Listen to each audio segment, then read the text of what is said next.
Thank you for joining us for the 2021 Three Minute Thesis University of Newcastle Finals. Join us for the Acknowledgement of Country.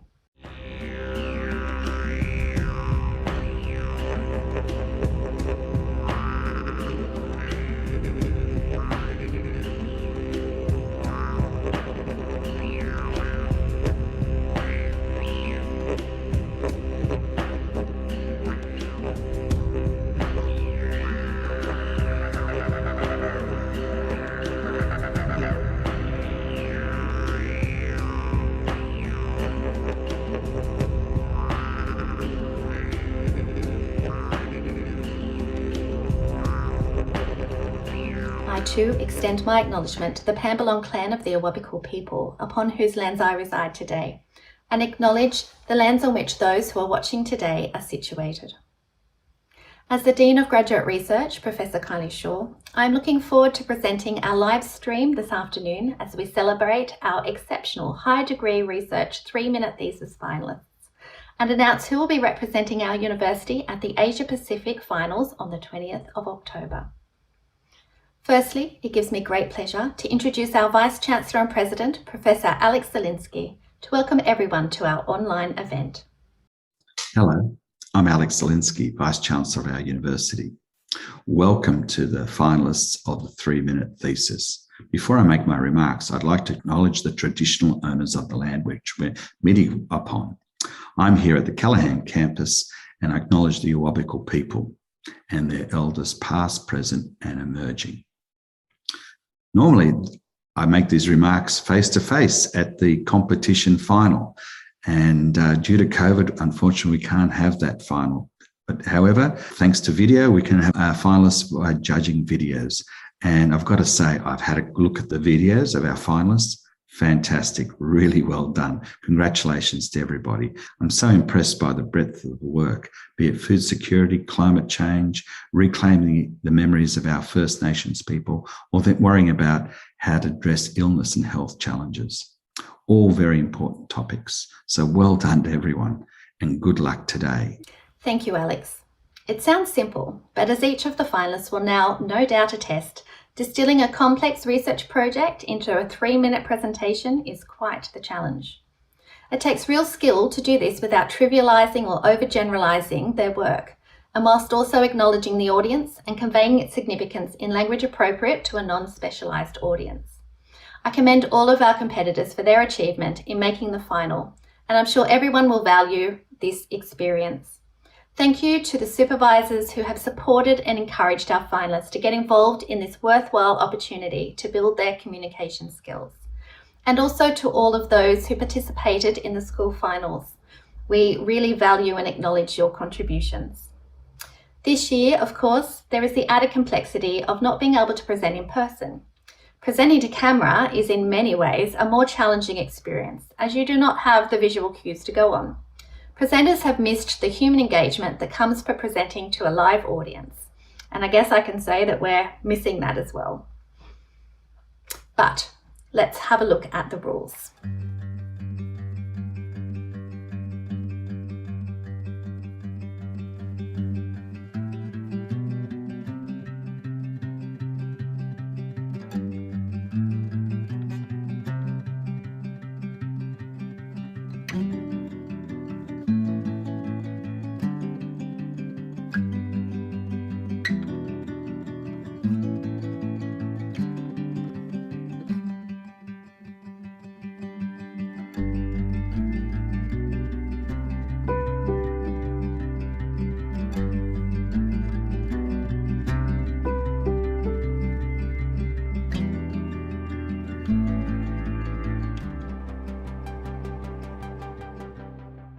It gives me great pleasure to introduce two of our amazing alumni who joined me this year on the judging panel.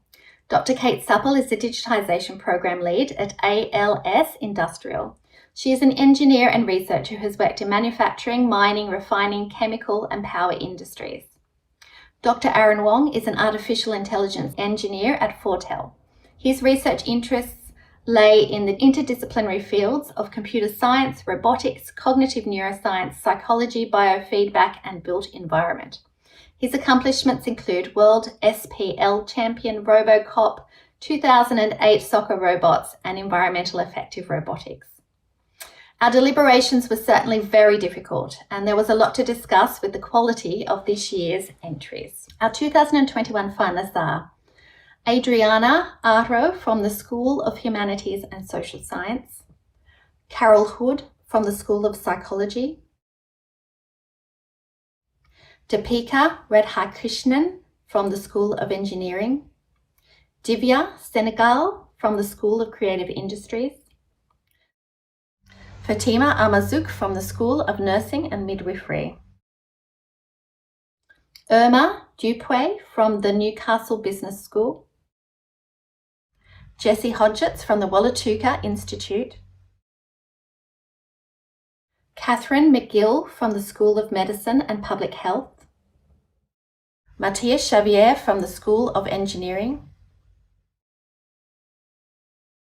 Holofemi Adetoni from the School of Architecture and Built Environment, Samantha Burse from the School of Environmental and Life Sciences, Sarah Gurr from the School of Education, Shefali Christopher from the School of Health Sciences, Simone Pengelly from the School of Architecture and Built Environment, Shushmita Chowdhury from the Newcastle Law School, Zhiheng Zhao from the School of Biomedical Sciences and Pharmacy, and Zarina Mohammed Amin from the School of Information and Physical Sciences. Congratulations to all of our finalists. We unanimously agreed that this year's standards were incredibly high. All the presentations were beautifully executed, and all finalists shared a passion for research, clear communication, and a high level of professionalism. We all appreciated the opportunity to see some of the amazing research our high degree research students are undertaking, and the judging panel had quite a difficult time selecting only 3 winners.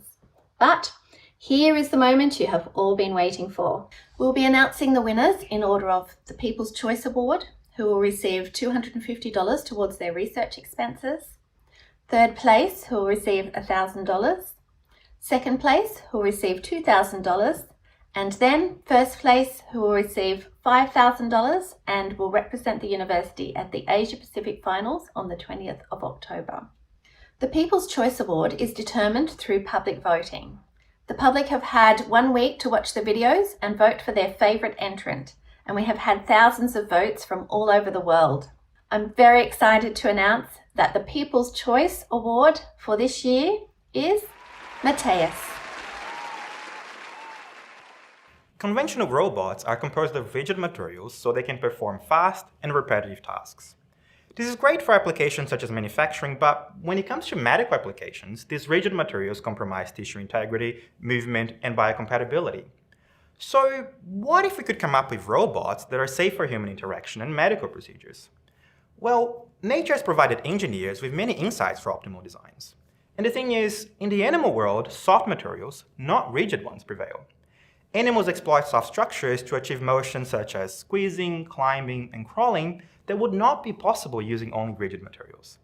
In my research, I'm drawing inspiration from worms, snakes, and tentacles to develop the next generation of small soft robots for endovascular procedures. Endovascular surgery uses very small cuts and thin tubes called catheters, which are introduced inside a blood vessel and navigated to locations in the body with the aid of medical imaging. The sad news is that endovascular disease affects more than 500,000 Australians and may come from stenosis, aneurysm, or arrhythmia, for example. But with these soft robots, we have a little more hope when it comes to treating these medical conditions. So the idea of my research is the following: to develop a soft robotic catheter capable of performing elongation, multidirectional bending, and squeezing of its structure in order to reach remote body locations. To achieve my goal, I'm investigating 3 components. The first one is the modeling and design of soft actuators, which are the building blocks of soft robots. Soft actuators are inflatable structures with carefully engineered designs to achieve motions such as bending, elongation, and twisting. The second one is fabrication, for which I use 2 methods: a molding procedure with silicone rubber, or directly 3D printing with flexible materials. The last component is control, for which I use pneumatic systems to accurately control the pressure and, consequently, the motion of these robots. But why should we even care about soft medical robots? Well, to begin with, The soft nature of these robots means they are unlikely to perforate organs and tissues. Second, they can achieve complex motions and navigate to locations in the human body that were virtually impossible to be reached before. This means that patients that were once told their clinical condition was untreatable could now actually be given a chance for endovascular therapy. And on top of that, the improved maneuverability and safety of these new devices can lead to reduced physical trauma, recovery time, and mortality rates for many patients. We're only really getting started with soft robots, and they are already changing the way that we build and perceive robots. Overall, one thing I know for sure, these little guys have the potential to truly revolutionize medical robotics, and we'll be seeing many, many more of them in the future. Thank you. Congratulations, Mateus. You'll be awarded with $250 towards your research expenses. Well done. I mentioned that the judging panel had a difficult time choosing only 3 winners. And actually, we've had a tie for 3rd place. So I'm very excited to announce the winners for 3rd place. Congratulations to Jessie for your presentation on Nyampa and Wididjuri song revitalization. Yamagata. Don't you hate when you can't remember a well-known popular song? It's a long way to the top if you wanna... What if it's a song that's special to your nation and your cultural identity that you can't remember? Australians all let us the voice. Well, my nana and my uncle were telling me about one of our special songs to our nation and cultural identity, and they couldn't remember it either. Their father, my great-grandfather, used to discreetly sing special family songs in private. He couldn't pass them on because he got in trouble from whitefellas for ever singing them. He got in trouble for singing his own songs on his own land, so they weren't passed on. So what do you do when you can't remember the words to a special song to your nation and cultural identity? Google it? Ask your family and friends? Well, imagine if your special songs were locked away in an archive that's near inaccessible to your family, and you don't even know that they're there. This was my situation, except my family's special songs were stolen from us and locked away in archives, very possibly by your ancestors. No disrespect or guilt, that's the truth. Well, now I'm taking them songs back and the styles of them songs so that we can continue making new songs and continue being who we are, Nyampa and Wididjuri people. That's my thesis. In the new cultural revitalisation movement of the last 30 years, my people have been making new songs from oral history, but without actually hearing how the old songs sound. So imagine singing AC/DC lyrics in a classical opera style, or singing the Australian national anthem lyrics in a Jamaican reggae style. We've had to sing our songs in musical styles that aren't ours, of the dominant culture that we were forcibly assimilated into, until about 5 to 10 years ago. A couple of my elders told me that there were recordings of our songs stored in various archives of the colony, and that I should go look for them. So, because I'm an educator and a researcher, I found them songs, and I shared them with my family and my people. When I play the old songs, something happens. Ancestral memory is stimulated. Through finding these old songs, we've made new songs with the same sounds and rhythms of our old people, with the same lantal breath, the same porpi beat that resonates with our country. When we sing our songs, our ancestors are listening to us. They join us and our spirits heal. We finally remember our song. We finally remember who we are.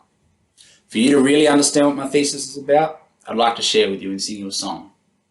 Unfortunately, this competition does not allow song, which is much typical of the Academy not valuing First Nations epistemology and ways of being, which is why this thesis is essential for understanding First Nations perspectives in this country. Yana kapono. Jessie, your presentation was so passionate and we could really feel your connection to the research that you were presenting. We look forward to hearing more presentations from you as you're so early in your program. Our second winner for 3rd place is Jiheng for your presentation on cutting off the power supply to cancer. We all know cancer is a big health problem. But do you know cancer accounts for nearly 10 million deaths around the world every single year? Why is cancer so hard to treat? For most types of cancer, we do not know how they are caused, and patients may not show any symptoms until the disease has spread beyond the original sites. However, what we do know is that cancer cells grow faster than normal cells, and they need much more energy to keep growing and growing. Imagine there is a power outage on a weeknight. What will happen? Well, as you can see, almost all of the activities have to be stopped. Using this analogy, if we cut off the power supply to cancer, we would be able to stop cancer growth and even wipe out cancer from patients' bodies. Here you go, a promising strategy for cancer treatment. People used to believe there is only one metabolic pathway, that is, one generator in a single cancer cell to provide power. However, increasingly evidence shows that there are more than one generator and they can coordinately supply power to cancer. This means we cannot kill cancer cells by cutting off only one power supply. Then I wondered, is there a secret switch that controls the coordination of power network? And if we can turn off this switch to kill cancer cells?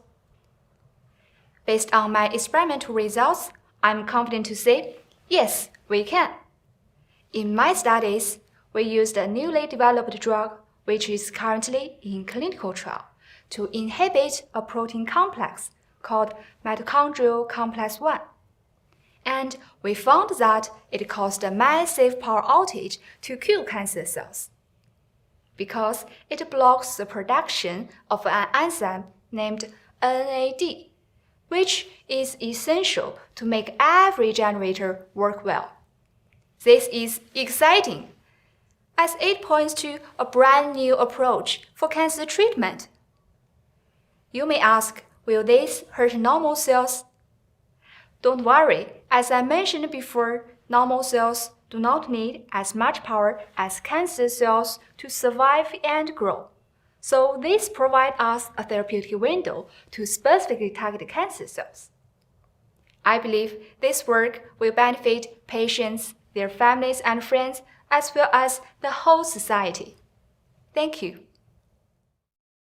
Jihangwei thought you did an incredible job of explaining a very complex topic in an approachable way. Your presentations were each so different and very powerful in their own ways, and we could not separate them. We congratulate you both on winning 3rd place. Next, we have the winner for 2nd place. And congratulations goes to Matthias.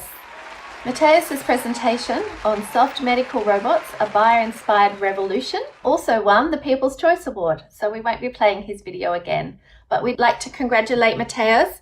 The judges found your presentation engaging, thought you explained the impact of your research particularly well, and also explained the methodology perfectly for a lay audience. So well done on People's Choice and 2nd place, and you'll be taking home $2,000 for your 2nd place position. Last but not least, we are announcing the winner of the 3-minute thesis competition. Congratulations goes to Sarina for your presentation on an electrochemical breathalyzer for lung cancer. Do you know someone who was diagnosed with lung cancer, or have a friend who lost a loved one to it? My PhD project is developing a breathalyzer to detect lung cancer. It is the leading cause of cancer-related deaths worldwide, and it is so hard to detect because the symptoms appear very late when it is already advanced. Wouldn't it be better to know early so that it can be treated right away? To do that, I will target extracellular vesicles, or EVs for short. They are released by all cells, like tiny photocopies of themselves. Picture a strand of hair sliced 1,000,000 times. That is the width of an EV. So they are regarded like nature's own nanoparticles. So, how do EVs indicate the presence of cancer? Well, they carry cargo molecules, which are the same molecules found in their parent cells. So they can indicate the physiological status of the cells they come from, healthy or diseased. To use an analogy, imagine looking into your neighbor's recycle bin. From the contents, you can tell what they consume, the type of cereal or milk they prefer, and the cooking oil or shampoo they use, and so on. In a similar way, EVs can be used for diagnosis. One particular group of cargo molecules are especially useful as disease biomarkers. These are the transmembrane proteins. They span across the plasma membrane and are found elevated when cancer occurs. Another marvelous thing about EVs is that they were found in exhaled breath. Imagine if we can detect EVs from lung cancer cells just by testing someone's exhaled breath. This is what my breathalyzer aims to achieve, and it is worth trying because it is non-invasive and cheaper to operate. If we monitor electrochemical signals, we can detect disease biomarker proteins found on the membranes of breath-derived EVs as they get captured on modified electrodes. That is how we can tell whether a person has lung cancer in just a single step. Most important of all, with no discomfort to the patient and without needing a hospital appointment. If you needed a lung examination, which would you prefer? My breathalyzer or the conventional bronchoscope? Congratulations, Zarina. Your presentation was clear, enthusiastic, and passionate, and you gave it an extra edge through your use of the slide, which was very effective. Congratulations to all of our winners, and in particular, Zarina, who will go forward to represent the university at the Asia Pacific Finals at the University of Queensland on the 20th of October. Good luck, Zarina. We'll all be wishing you the best and hope you do well in the competition. It takes a lot of effort to put together a live stream, and so I'd just like to take an opportunity to thank those key people who have been a part of putting together our live stream today. Thank you to Kai Smith for his excellent production of the videos and live streaming of the ceremony, to Hugh Milligan of UNSA, who has worked with many of the finalists to hone their presentation skills, and also to our research training and development team, to Gareth, to Ash and Seema, for all of the work that you've put into making this competition come to life. I'd also like to thank the schools and colleges for running the school heats. We have achieved a very high standard this year, in no small part to the work of our schools, and an especially big thank you to the supervisors of our candidates who have presented this year, for supporting them and for assisting them to really crystallise what their research is about and to be able to communicate that to the public in such a professional way. It's a testament to everybody's support, the quality of our participants this year. So thank you for joining us, and we look forward to seeing you for the 2022 3 Minute Thesis Finals, hopefully in person next year. Thank you for joining us.